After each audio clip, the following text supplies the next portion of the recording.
Kenapa nabung terus tapi tetap nggak kerasa? Ada satu kalimat yang sering diucapkan banyak orang. Aku sudah nabung kok. Tapi anehnya, saat ditanya berapa tabungannya, jawabannya selalu ragu.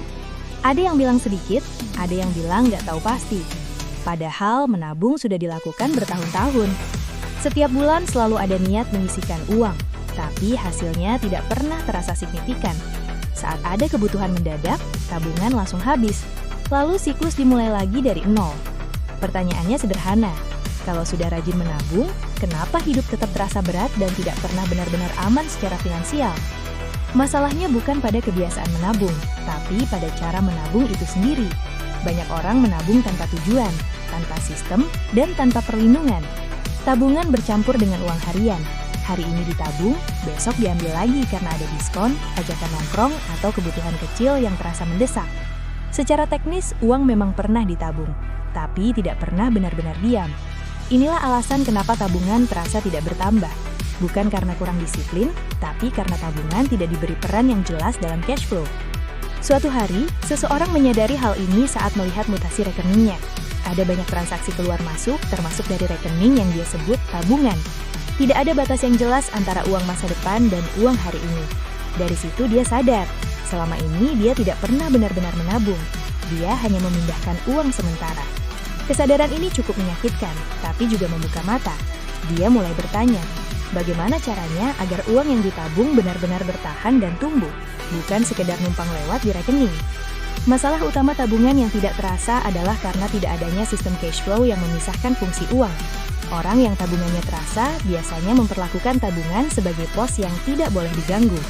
Uang punya peran jelas, untuk hari ini, untuk darurat, dan untuk masa depan. Tanpa pemisahan ini, tabungan akan selalu kalah oleh kebutuhan jangka pendek. Cash flow yang sehat menempatkan tabungan sebagai tujuan, bukan sebagai sisa.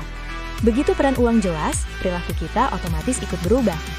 Langkah pertama adalah memisahkan rekening tabungan dari rekening harian.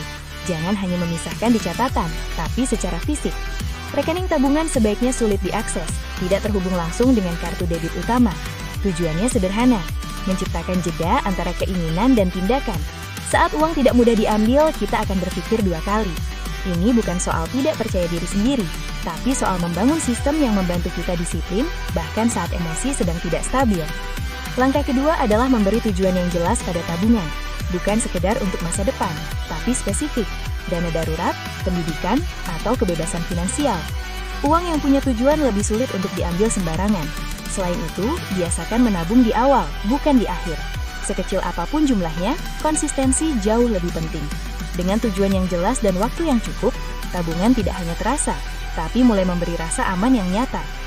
Beberapa bulan setelah sistem ini diterapkan, perubahan mulai terasa. Saldo tabungan tidak lagi naik turun drastis. Ada rasa aman karena tahu uang darurat benar-benar ada.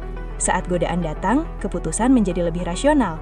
Menariknya, stres justru berkurang, meskipun gaya hidup tidak banyak berubah. Dari sini dia menyadari satu hal penting. Tabungan bukan tentang jumlah besar, tapi tentang konsistensi dan perlindungan. Begitu tabungan aman, hidup terasa lebih ringan. Pelajaran dari cerita ini jelas, menabung tanpa sistem hanyalah ilusi. Uang yang tidak diberi peran akan selalu kalah oleh kebutuhan sesaat. Tabungan yang terasa adalah tabungan yang dipisahkan, dilindungi, dan dituju dengan sadar. Banyak orang merasa gagal secara finansial, padahal masalahnya hanya di sistem, bukan di niat. Dengan memperbaiki cash flow, kebiasaan menabung yang sama bisa menghasilkan hasil yang sangat berbeda. Kalau selama ini kamu merasa sudah menabung tapi hasilnya nol, jangan langsung menyerah. Bisa jadi kamu hanya perlu mengubah cara, bukan menambah jumlah. Mulai dari satu rekening terpisah dan satu tujuan kecil. Jangan tunggu gaji besar untuk merasa aman. Rasa aman dibangun dari kebiasaan yang konsisten, bukan dari angka yang fantastis. Ingat, tabungan bukan untuk pamer, tapi untuk melindungi hidupmu dari kejutan yang tidak terduga. Kalau video ini membuat kamu sadar kenapa tabungan selama ini tidak pernah terasa, pastikan kamu subscribe channel ini.